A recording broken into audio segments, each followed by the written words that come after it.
नमस्कार छात्रों, आज के इस सत्र में आपका स्वागत है।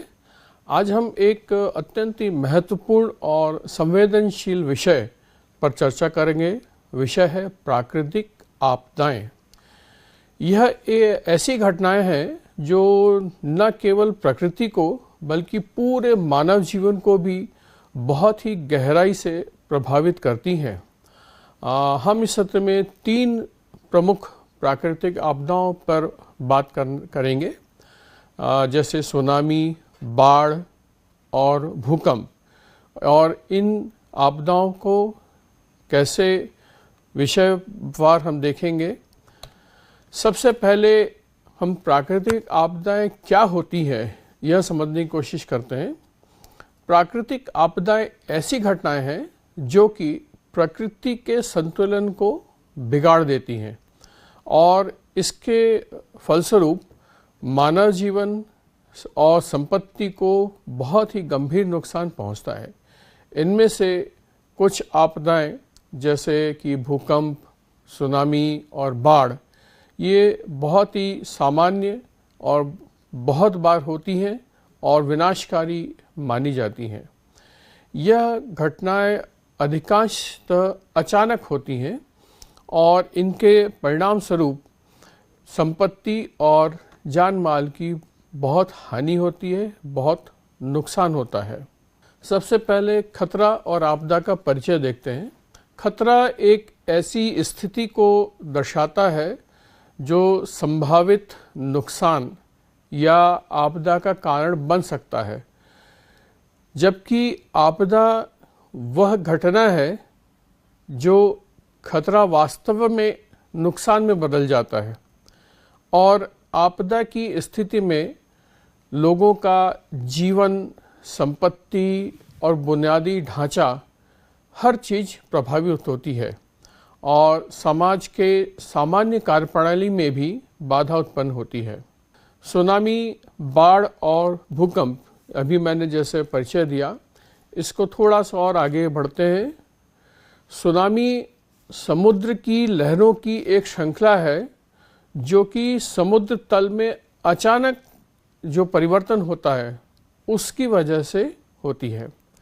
बाढ़ तब होती है जब जल का स्तर सामान्य से अधिक हो जाता है, चाहे जिस किसी भी कारण से हो। उनके कारणों को भी हम विस्तृत आगे देखेंगे। और यह जो जल है यह भूमि पर फैल जाता है। भूकंप पृथ्वी की सतह के नीचे जो टेक्टोनिक प्लेट्स रहती हैं, इनके आपसी टकराव या खिसकने से जो उत्पन्न होने वाली एक तेज झटके की वाली घटना है। सबसे पहले हम सुनामी के बारे में बात करते हैं। सुनामी एक ऐसी प्राकृतिक आपदा है जो मैंने अभी जैसा बताया कि समुद्र की लहरों में एक श्रृंखला के रूप में आती है। यह लहरें समुद्र के तल में अचानक हुए विभिन्न परिवर्तनों के कारण उत्पन्न होती हैं। सुनामी के अगर हम कारण जानना चाहें या समझना चाहेंगे तो उनमें से कुछ प्रमुख हैं। समुद्र के अंदर जब भूकंप आता है उससे, या ज्वालामुखी विस्फोट हो जाए, और या भूस्खलन जो होते हैं ये शामिल होते हैं। इन किन्हीं भी कारणों से सुनामी आपदा जो है वो आ सकती है। सुनामी का प्रभाव जो कि यह समुद्र में होता है, तो इसका प्रभाव बहुत ही व्यापक और विनाशकारी होता है। विनाश कुछ इस तरह का कि समुद्र के तट पर जितने भी क्षेत्र बसे होते हैं उन सभी क्षेत्रों में भारी तबाही मचाता है, जिससे जन धन की हानि होती है। अगर हम सुनामी के प्रमुख कारणों के बारे में हम जानना चाहें तो जैसा हमने अभी समझा कि जो समुद्र के अंदर जब भूकंप जो कि टेक्टोनिक प्लेट्स की मूवमेंट, उनके आगे पीछे खसकने से विभिन्न कारणों से होता है, या ज्वालामुखी का विस्फोट हो और भूस्खलन और कभी कभी कुछ उल्का पिंड का गिरना भी शामिल होता है। अब पहला कारण जो है वो समुद्र के अंदर भूकंप।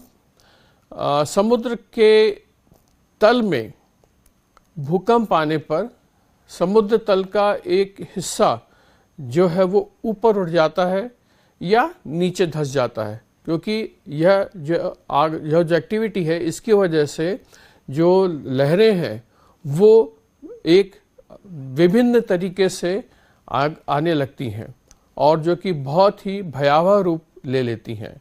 तो यह जो पानी की सतहें जो लहरें उत्पन्न कर रही हैं, यही लहरें सुनामी का रूप ले लेती हैं।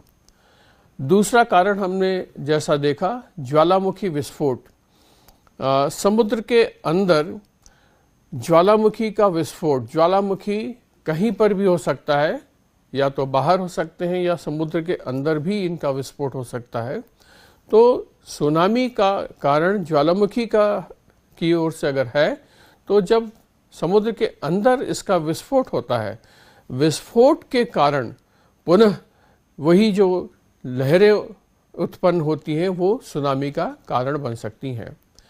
तीसरा कारण है भूस्खलन। जब भी समुद्र तल या समुद्र तट के पास भूस्खलन होता है तो भारी मात्रा में मिट्टी और चट्टानें, भूस्खलन का मतलब ये नहीं केवल मिट्टी, भूस्खलन में बहुत ही अधिक मात्रा में, ये हालांकि डिपेंड करता है कि किस तरह का स्खलन हो रहा है और कितनी दूर का, कितनी मात्रा का हो रहा है, तो उसके परिणाम स्वरूप मिट्टी और चट्टानें ये समुद्र में गिर जाती हैं। और जब यह तेजी से इसमें समुद्र में गिरती हैं तो पानी की सतह जो है वो बहुत उथल-पुथल हो जाती है और पुनः यह एक सुनामी का रूप दे देती है। सुनामी के प्रभाव, सुनामी के प्रभाव बहुत ही व्यापक और विनाशकारी होते हैं। पहला, समुद्र तटों पर प्रभाव। सुनामी के कारण समुद्र के तट पर जो गांव बसे रहते हैं या आसपास के जो शहर या रिहायशी क्षेत्र हैं, उन शहरों में भी भारी तबाही मचती है, क्योंकि समुद्र की लहरें जो है उन पर किसी प्रकार का कोई कंट्रोल नहीं रह जाता है, वो चारों ओर फैलती हैं और बहुत ही तेज गति से, बहुत ही तेज वेग से जाती हैं। इससे जो तट पर इमारतें, पुल, सड़कें या अन्य जो भी संरचनाएं हैं वो इस पानी के बहाव में आ जाती हैं और अपना मूल रूप खो देती हैं। इनमें बहुत विनाश होता है और गिर जाती हैं। जन धन की हानि। सुनामी के कारण हजारों लोग मारे जाते हैं, कई घायल हो जाते हैं और इस आपदा से लाखों लोगों का घर, उनका परिवार, जीवन यापन के साधन, ये सभी जो है नष्ट हो जाते हैं। तीसरा है प्राकृतिक संसाधनों पर प्रभाव, क्योंकि सुनामी जो है वो इतनी तेज वेग से आता है, इतनी दूरी तक इसका प्रभाव रहता है कि सुनामी के कारण न केवल समुद्र और तट, इनके प्राकृतिक संसाधन यह भी बुरी तरह प्रभावित हो जाते हैं। इनमें विशेष करके जो परिवार मछली पालन में या जो समुद्र तट है उन तटों पर कृषि कार्य वगैरह में जो लगे रहते हैं, जो इनका जीवन यापन रहता है, उस पर भी इसका बहुत नकारात्मक प्रभाव पड़ता है। और एक बार अगर सुनामी आ जाता है तो उस आपदा से बाहर निकलने में बहुत समय लगता है। इसमें हम ये समझ सकते हैं कि सुनामी को कैसे चेतावनी दी जा सकती हो या उससे हम कैसे सुरक्षा कर सकें। तो आइए हम सुनामी की चेतावनी और सुरक्षा के उपायों पर कुछ बात करें। सुनामी से होने वाले नुकसान को हम विभिन्न उपायों से कुछ कम कर सकते हैं। जैसे कि सबसे पहला उपाय जो है वो है सुनामी की चेतावनी प्रणाली। यह प्रणाली समुद्र में होने वाले भूकंप और अन्य गतिविधियों पर नज़र रखती है और जब भी सुनामी की कोई संभावना होती है तो यह तटीय क्षेत्रों को तुरंत सतर्क कर देती है। अब यह जो चेतावनी की प्रणाली है, यह वर्तमान में विज्ञान में जो विभिन्न प्रयोग और इससे और आगे जो है उपाय हुए हैं, इससे जानकारी देना, चेतावनी देना, यह दोनों काफ़ी हद तक बहुत ही अच्छे स्थिति में पहुंच गए हैं और संभावित जगहों को पहले से ही यह चेतावनी दी जा सकती है। दूसरा, सुनामी से बचाव के उपाय। तटीय क्षेत्रों के जो लोग हैं उनको सुनामी के खतरे के बारे में जागरूक किया जाना बहुत आवश्यक है। सुरक्षित स्थानों की पहचान और समय पर निकासी की योजना बनानी चाहिए। यह बहुत ही ज़रूरी है कि उन लोगों को जो उस स्थान के रहवासी हैं, उनको सुनामी आने से किस स्थान पर जाने से वह अपने जान माल की हानि को कम कर सकते हैं या रोक सकते हैं, इसकी जानकारी देना अत्यंत आवश्यक है। और अगर सुनामी होती है तो किस तरह से, किस रास्तों से या किस तरीके से वो वहाँ से निकल सकते हैं, यह जानकारी देना बहुत ही आवश्यक है।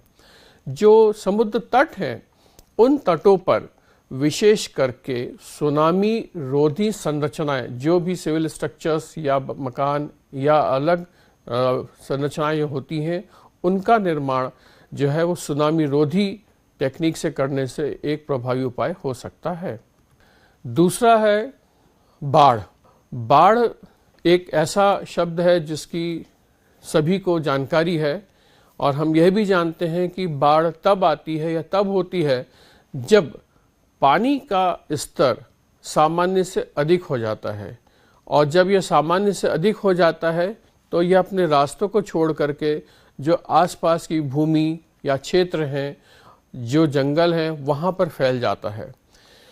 यह स्थिति आमतौर पर भारी बारिश, नदियों के अति प्रवाह या डैम के टूटने के कारण उत्पन्न होती है। बाढ़ आने से जो मनुष्यों का जनजीवन, कृषि और इंफ्रास्ट्रक्चर, इन सभी पर बहुत ही गंभीर प्रभाव पड़ता है। बाढ़ विभिन्न प्रकार से आते हैं और इसके विभिन्न प्रकार होते हैं, जिसमें मुख्यतः 3 फ्लैश फ्लड, तटबंधों का टूटना और अर्बन फ्लड, शहरी बाढ़ जिसको कहते हैं, वो शामिल है। सबसे पहले हम लेते हैं पहला बाढ़ का प्रकार, फ्लैश फ्लड। यह बाढ़ या फ्लैश फ्लड अचानक और तीव्र गति से आने वाली बाढ़ को फ्लैश फ्लड कहा जाता है। यह बाढ़ भारी बारिश, जब अति वर्षा होती है या जो नदियों के तटों को बांधने की व्यवस्था की जाती है, उन व्यवस्थाओं के टूटने से उत्पन्न होती है। तटबंधों का टूटना, यह नदियों को रोकने के लिए जो तटबंध बनाए जाते हैं, उनमें अचानक से पानी आ जाने से वो उनको नहीं झेल पाता है और तटबंध जो है वो टूट सकते हैं।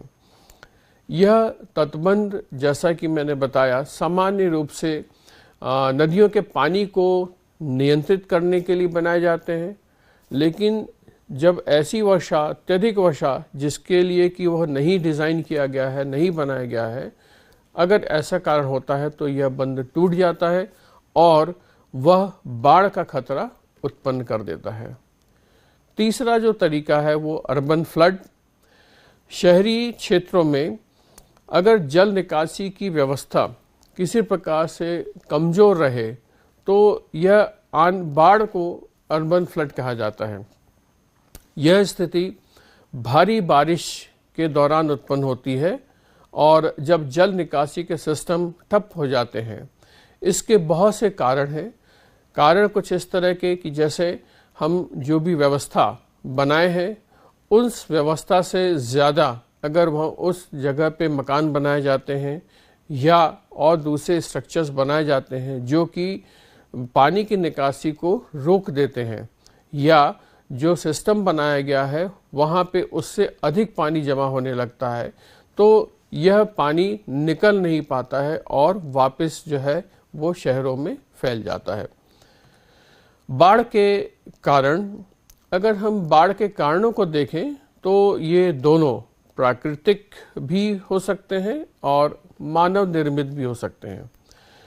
प्राकृतिक कारण जैसे भारी बारिश या ग्लेशियरों का पिघलना, जैसे कि हम सभी जानते हैं कि वर्तमान में पृथ्वी का तापमान लगातार बढ़ता जा रहा है और लगातार बढ़ने के कारण जो ग्लेशियर्स हैं, दोनों चीज़ें हैं, एक तो ग्लेशियर्स जो हैं वो नहीं बन रहे हैं और दूसरा जो ग्लेशियर्स हैं वो ग्लेशियर जो है वो पिघलना शुरू हो गए हैं।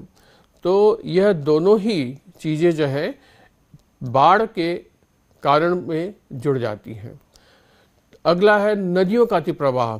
नदियों में पानी अगर अत्यधिक मात्रा में आ जाता है तो यह जो पानी जो निकल रहा है उसको ज़रूरत जगह नहीं मिलती और वो बाढ़ का कारण बनते हैं। समुद्र का स्तर बढ़ना, यह भी बाढ़ का प्रमुख प्राकृतिक कारणों में से एक है। मानव निर्मित कारण जैसे डैम, वहाँ पानी का स्टोरेज रहता है, पानी जमा रहता है। अगर किन्हीं कारणों से डैम या डैम का कोई हिस्सा या उससे जुड़े हुए जो स्ट्रक्चर्स हैं वो अगर टूटते हैं तो वह बाढ़ का कारण बन सकते हैं। कुछ इसी तरह से जो वन है, वनों की कटाई की वजह से भी जो है पानी नहीं रुकता है और वहाँ पर कारण हो सकता है बाढ़ का। शहरीकरण, जैसा कि अभी मैंने बताया कि धीरे धीरे लोग जो है वो गाँवों से शहरों की ओर बढ़ रहे हैं और शहरों में मकान और अन्य व्यवस्थाएं बनाने की वजह से अत्यधिक शहरों में जो है पानी जो है उसकी ज़रूरत पड़ती है और जो स्ट्रक्चर्स बनते हैं वो इन सभी के लिए पानी की सही तरीके से निकासी के हिसाब से नहीं बनाए जाते हैं, यह व्यवस्था नहीं रहती है। और यह जो जल निकासी की प्रणाली की कमजोरियां, यह सभी बाढ़ के मानव निर्मित कारणों में शामिल हैं। वैसे तो अगर हम कहें तो मानव निर्मित और प्राकृतिक क्षेत्रों से या प्राकृतिक तरीके से अगर कंस्ट्रक्शन या उससे हट करके अगर हम कुछ बनाते हैं तो सभी मानव निर्मित कारणों में आ जाते हैं। अब हम बाढ़ के प्रभाव के बारे में बात करें। बाढ़ के जो प्रभाव बहुत व्यापक और विविध होते हैं। जैसे पहला, कृषि पर प्रभाव, यह सबसे ज़्यादा सबसे ज़्यादा प्रभाव करने वाला है, क्योंकि बाढ़ का पानी जो है वो खेतों में भर जाता है और जब यह खेतों में भर जाता है तो अधिकांशतः जो फसलें हैं उन फसलों को नष्ट कर देता है और इसकी वजह से हमारी उर्वरता को भी प्रभाव पड़ता है। यह जो फसल नष्ट होने का कारण है, इससे हमारे किसानों के लिए आर्थिक संकट भी उत्पन्न हो जाता है और साथ ही साथ यह खाद्य सुरक्षा को भी प्रभावित करती है। दूसरा कारण है जनजीवन पर प्रभाव। बाढ़ आने से यह न केवल मैदानी क्षेत्रों में, न केवल खेतों में, बल्कि यह रहवासी क्षेत्रों में भी पानी चला जाता है, क्योंकि पानी को एक धार चाहिए निकलने के लिए। तो जब यह पानी ऐसे क्षेत्रों में जहाँ पर कि मकान या ये घर बने हुए हैं, वहाँ से अलग अलग क्षेत्रों में सड़कों, पुलों और अन्य स्ट्रक्चर्स को भी बहुत नुकसान पहुँचाता है, क्योंकि जो यह स्ट्रक्चर्स बने हुए हैं यह इस पानी के लिए डिज़ाइन नहीं किए जाते हैं।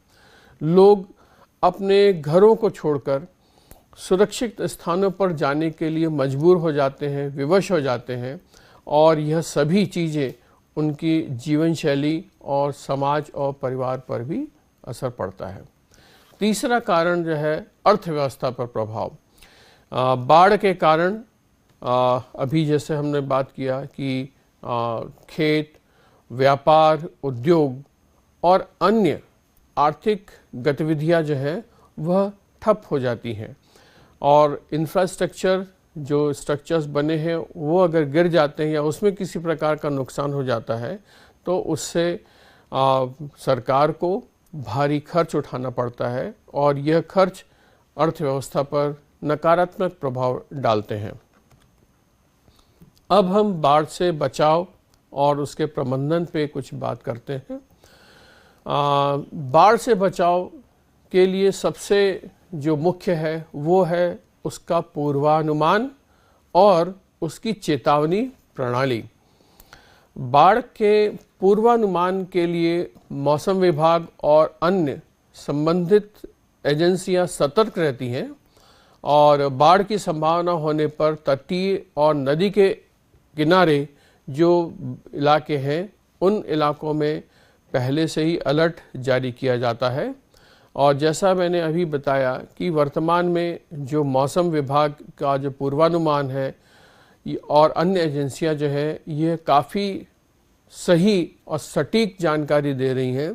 तो इस तरह से अगर हम सही तरीके से इनके जो एजेंसियों जो सतर्क जारी करती हैं उसका अगर हम लोग मानते हैं और समय रहते अगर बसाहट को वहाँ से हटा दिया जाए तो बहुत ही सुरक्षा हो सकती है। बचाव और राहत कार्य। बाढ़ के दौरान लोगों को सुरक्षित स्थानों पर पहुंचाने के लिए बचाव और राहत कार्यों का आयोजन किया जाता है और इस कार्य में सरकार और बहुत सारी गैर सरकारी संगठन इस दिशा में बहुत सक्रिय भूमिका निभाते हैं। बाढ़ प्रबंधन के लिए योजना। बाढ़ के निपटने के लिए दीर्घकालीन योजना का निर्माण किया जाना चाहिए और इसमें मुख्यतः जो तटबंध हैं उनकी समय से मरम्मत, जल निकासी प्रणाली जो है उसको मजबूत करना और जितने भी क्षेत्र हैं आसपास के वहाँ बाढ़ रोधी संरचनाओं का निर्माण करना शामिल है। चौथा है भूकंप। यानी अब एक अगली प्रमुख आपदा भूकंप की बात करें तो पृथ्वी की सतह के नीचे टेक्टोनिक प्लेट्स जो हैं उनके आपसी या तो टकराव या खिसकने से उत्पन्न होने वाली एक घटना है। यह बहुत ही व्यापक, बहुत ही बड़े स्केल में होती है। अतः भूकंप का जो प्रभाव है वह भी बहुत व्यापक और विनाशकारी होता है और इससे जन धन की भारी हानि होती है। भूकंप के प्रकार अगर हम जानना चाहें, भूकंप के कई प्रकार होते हैं जिसमें मुख्यतः 3। पहला टेक्टोनिक भूकंप। यह सबसे सामान्य प्रकार का भूकंप है जो कि मैंने बताया कि टेक्टोनिक प्लेट्स के आपसी टकराव या खिसकने के कारण उत्पन्न होता है। और दूसरा है ज्वालामुखी भूकंप। जब ज्वालामुखी विस्फोट होता है तो उस विस्फोट से बहुत ऊर्जा उत्पन्न होती है और यह जो ऊर्जा उत्पन्न होती है यह भूकंप को का कारण बन सकती है। इसे ज्वालामुखी भूकंप कहते हैं। मानव निर्मित भूकंप जो तीसरा है, कुछ मामलों में खनन के कारण, विभिन्न जलाशयों के बड़े बड़े निर्माण के कारण या बहुत बड़े पैमाने पर निर्माण कार्य होने से भी भूकंप हो सकते हैं और यह चूँकि मानव निर्मित है इसलिए इनको मानव निर्मित भूकंप कहा जाता है। अब इसको थोड़ा सा और हम आगे विस्तार से देखते हैं कि हमने अभी बताया कि विभिन्न कारण जो है उनमें टेक्टोनिक प्लेट्स का खिसकना, ज्वालामुखी गतिविधियां और भूस्खलन शामिल हैं। तो टेक्टोनिक प्लेट्स का जो खिसकना है, पृथ्वी की सतह में जो है वो टेक्टोनिक प्लेट से बनी हुई है और जब भी यह प्लेट्स खिसकती हैं तो बहुत अधिक ऊर्जा का उत्सर्जन होता है और यह ऊर्जा बहुत तरीके से हमारे पृथ्वी को उस असर करती है और बहुत ही आवाज़ और कंपन इसके साथ उत्पन्न होता है। ज्वालामुखी गतिविधियों में अभी मैंने जैसे बताया कि विस्फोट के कारण बहुत ऊर्जा उत्पन्न हो सकती है, तो यह जो ऊर्जा उत्पन्न होती है वो पृथ्वी की सतह पर बहुत तेजी से झटके देती है और यह भी भूकंप का कारण बनता है। अगर हम भूस्खलन की बात करें, जब भारी मात्रा में चट्टानें और मिट्टी खिसकती हैं तो जब यह खिसकती हैं तो इससे भी बहुत ऊर्जा उत्पन्न होती है और यह जो ऊर्जा है कहीं पर भी तीनों कारणों में हमने देखा कि जो अत्यधिक ऊर्जा उत्पन्न होती है यह ऊर्जा मुख्यतः भूकंप का कारण बनती है। भूकंप के प्रभावों में अधिकांशतया भूकंप विनाशकारी ही होते हैं। हाँ, यह ज़रूर है कि यह कितना विनाशकारी है यह डिपेंड करता है, यह संभावित या जो उसमें कितना झटका लग रहा है उस पर स्केल पे, रिक्टर स्केल पे डिपेंड करता है जिसको कि मापा जा सकता है।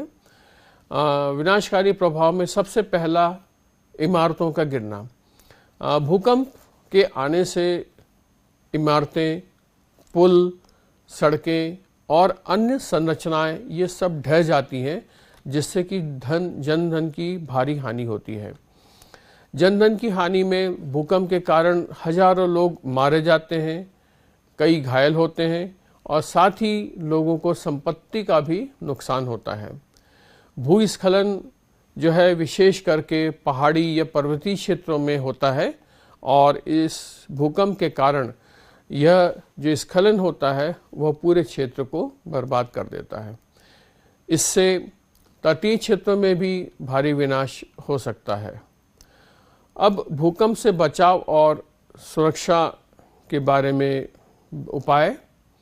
पहला है भूकंप पूर्वानुमान प्रणाली। जिस तरह से हमने अभी सुनामी और बाढ़ के लिए देखा तो कुछ उसी तरह से भूकंप का भी पूर्वानुमान विभिन्न वैज्ञानिक उपकरणों और तकनीकों का उपयोग करके निकाला जा सकता है।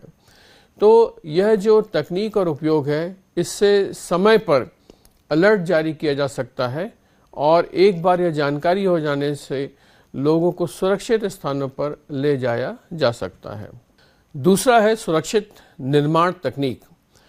जो भूकंप के प्रभावित क्षेत्र हैं, यह जानकारी है कि पूरे विश्व में विभिन्न स्थानों पर कितनी संभावित भूकंप का रिक्टर स्केल पे कितना आ सकता है।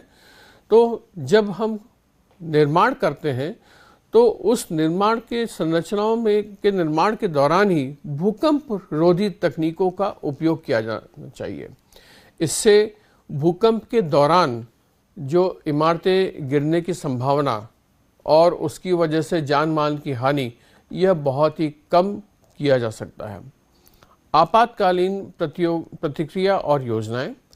भूकंप के दौरान अगर उस आपातकाल के दौरान कैसे उस स्थान पे उन लोगों को कैसे सुरक्षित स्थानों पर पहुंचाया जा सके, बचाव कार्यों का आयोजन किया जा सके, राहत सामग्री की उपलब्धता की जा सके, यह सभी चीज़ें जो है अगर एक योजना के तहत किया जाए तो आपातकालीन प्रतिक्रिया और योजना जो है वो काफ़ी हद तक भूकंप की जो विभीषिका है उससे हमको कम करने में सहयोग देगी।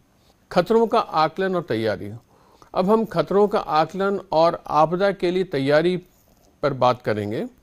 आपदा प्रबंधन एक ऐसी प्रक्रिया है जिसमें प्राकृतिक आपदाओं से निपटने के लिए तैयारियां की जाती हैं और आपदा के दौरान और बाद में राहत कार्यों का आयोजन किया जाता है।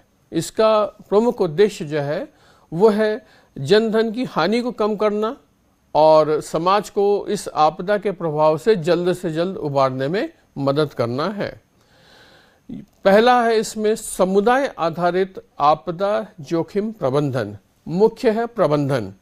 तो अगर हम समुदाय आधारित आपदा जोखिम प्रबंधन में स्थानीय समुदायों की भागीदारी को हम अगर निहित कर लेते हैं तो ये बहुत ही महत्वपूर्ण होगा। समुदाय के लोग आपदा के खतरों के बारे में जागरूक होते हैं और वो स्वयं आपदा के दौरान अपनी सुरक्षा की पहल कर सकते हैं और इस तरह से वह न केवल अपना परिवार बल्कि उस पूरे क्षेत्र की जो आपदा है उसके जोखिम के दौरान प्रबंधन करने में बहुत ही सहयोग होगा। इसके लिए विभिन्न जो कार्यक्रम किए जा सकते हैं, जैसे सामुदायिक प्रशिक्षण, आपदा योजना और बचाव कार्यों की तैयारी। यह एक ऐसी चीज़ है जिसको कि समुदाय आधारित आपदा जोखिम प्रबंधन में किया जाता है। अगला है आपातकालीन तैयारियां और योजनाएं। आपातकालीन तैयारियों में आपदा के दौरान जो बचाव और राहत कार्यों की योजना बनाना शामिल है। इसमें उस क्षेत्र के सुरक्षित स्थान पहले से ही जानकारी होना चाहिए, उनकी पहचान होनी चाहिए और आपातकालीन सामग्री की उपलब्धता कहाँ से वो आएगी और कैसे उसको उपलब्ध कराया जा सकता है, इसको विभिन्न टीमों का गठन करना, यह सभी इस प्रबंधन में शामिल है। साथ ही आपातकालीन स्थिति में लोगों को सही जानकारी मिलना चाहिए, नहीं तो वह भी एक अव्यवस्था का कारण होता है। तो सही सहायता देने के लिए सही जानकारी होना चाहिए। इसके लिए भी संचार व्यवस्था की तैयारी की जाती है। सरकारी नीति और योजनाएं। अब हम कुछ सरकारी नीति और योजना पर चर्चा करते हैं। भारत में आपदा प्रबंधन के लिए वर्ष 2005 में आपदा प्रबंधन अधिनियम पारित किया गया था और इस अधिनियम के तहत राष्ट्रीय, राज्य और जिला स्तर पर विभिन्न आपदा प्रबंधन प्राधिकरणों की स्थापना की गई है। यह प्राधिकरण जो है आपदा के दौरान और बाद में राहत कार्यों का संचालन करते हैं। इस अधिनियम का उद्देश्य आपदा के प्रभाव को कम करना और लोगों की सुरक्षा सुनिश्चित करना है। तो यह तीनों स्तर पर, राष्ट्रीय, राज्य और जिला, तीनों स्तर पर यह कार्यरत है। इसमें सबसे मुख्य राष्ट्रीय आपदा प्रबंधन प्राधिकरण NDMA, national disaster management authority. तो NDMA या राष्ट्रीय आपदा प्रबंधन प्राधिकरण जो है, यह भारत सरकार का एक शीर्ष निकाय है जो कि आपदा प्रबंधन के लिए नीतियां और योजनाएं तैयार करता है। इस प्राधिकरण का उद्देश्य आपदा के दौरान प्रभावी प्रतिक्रिया और राहत कार्यों का संचालन करना है और NDMA ने विभिन्न आपदाओं के लिए अलग अलग गाइडलाइंस तैयार की हैं और इन गाइडलाइंस के आधार पर राज्य और जिला स्तर पर आपदा प्रबंधन की योजनाएं बनाई जाती हैं। आपदा प्रतिक्रिया बल NDRF का योगदान। अब आपने भी यह शब्द NDRF जो है या राष्ट्रीय आपदा प्रतिक्रिया बल का नाम सुना होगा। यह एक विशेष बल है जो आपदा के दौरान बचाव और राहत कार्यों में सक्रिय भूमिका निभाता है।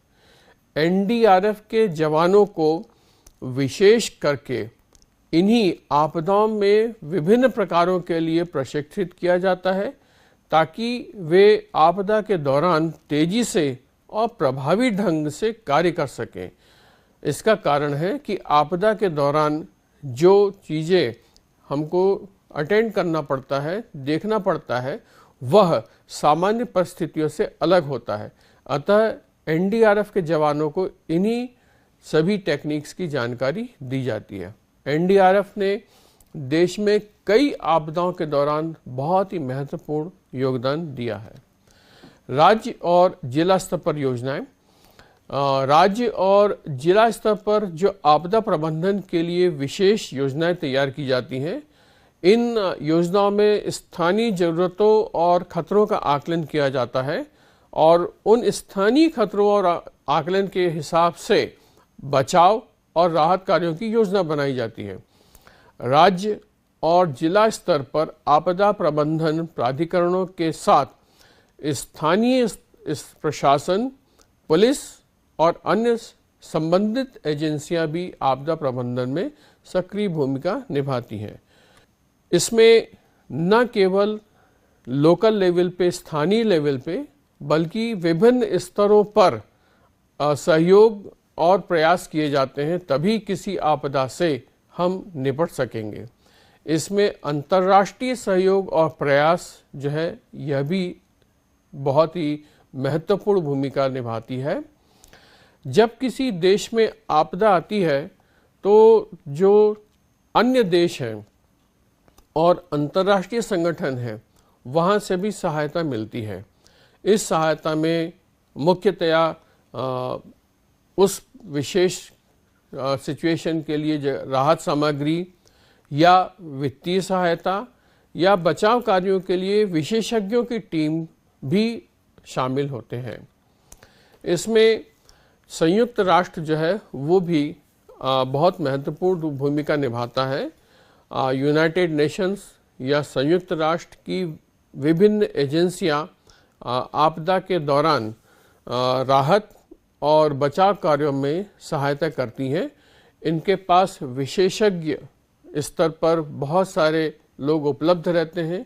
न केवल विशेषज्ञ बल्कि विशेष रूप के जो उपकरण और सहायता सामग्री है वो इनके द्वारा दिए जाते हैं।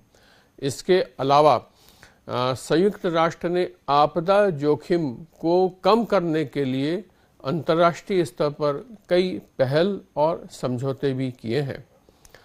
वैश्विक स्तर पर कई समझौते जैसे मैंने बताया किए, उनका जो मुख्य उद्देश्य है वह है आपदा की जोखिम को कम करना, और अगर कहीं आपदा आती है तो उस आपदा के दौरान कैसे प्रभावी प्रतिक्रिया को सुनिश्चित कर सकते हैं।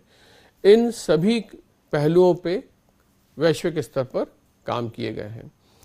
इन में से कुछ प्रमुख हैं सेंडाई फ्रेमवर्क, पेरिस समझौता और आपदा जोखिम न्यूनीकरण के लिए अंतर्राष्ट्रीय रणनीति, जिसको कि UNISDR कहते हैं।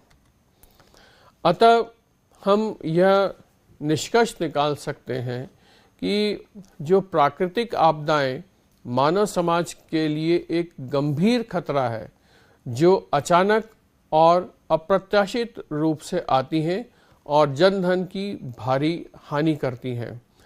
सुनामी, बाढ़ और भूकंप जैसी आपदाएं मानव जीवन और संपत्ति पर विनाशकारी प्रभाव डालती हैं। इन आपदाओं से निपटने के लिए हमें सतर्क और तैयार रहना चाहिए। हम यह जरूर कहते रहे हैं कि यह जो है प्राकृतिक आपदाएं हैं, लेकिन इसमें मनुष्य जो है वो एक अहम भूमिका निभाते हैं। हमको अपनी सोच को इस तरह से विकसित करना पड़ेगा, हमारे कार्यक्रमों को, हमारे कंस्ट्रक्शन को कुछ इस तरह से विकसित करना पड़ेगा जिससे कि प्राकृतिक जो आपदा का कारण न बने।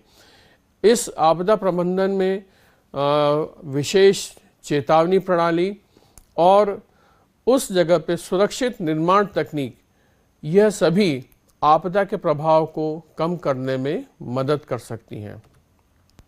इसके साथ ही साथ जो सरकारी नीतियां और अंतर्राष्ट्रीय सहयोग आपदा प्रबंधन में बहुत महत्वपूर्ण भूमिका निभाते हैं, और हमारा जो कर्तव्य होता है या कर्तव्य बनता है वो यह है कि हमें इन नीतियों को और जो इसके हिसाब से जो गाइडलाइंस दी गई है, विशेष करके उन स्थानों पर जहाँ पर कि इस तरह के खतरे या आपदाएं आ सकती हैं, वहाँ पे जो कंस्ट्रक्शंस हैं, इंफ्रास्ट्रक्चर डेवलपमेंट है, इन नीतियों के हिसाब से हमें बनाना चाहिए। अतः हमें अपने समाज को आपदा के खतरों से सुरक्षित और संरक्षित रखने के लिए निरंतर प्रयासरत रहना होगा। अतः आखिरी में हम कह सकते हैं कि जो प्राकृतिक आपदाएं हैं मानव समाज के लिए एक गंभीर खतरा है। इनसे निपटने के लिए हमें सतर्क तैयार रहना चाहिए। आपदा प्रबंधन, चेतावनी प्रणाली, सुरक्षित निर्माण तकनीक, यह सभी आपदा को कम करने में हमारी बहुत मदद कर सकती हैं। और साथ ही साथ जैसा अभी मैंने बताया, सरकारी नीतियाँ और अंतर्राष्ट्रीय सहयोग जो है वो भी आपदा प्रबंधन में महत्वपूर्ण भूमिका निभाते हैं। और हमें अपने समाज को आपदा के खतरों से सुरक्षित संरक्षित रखने के लिए निरंतर प्रयासरत रहना होगा।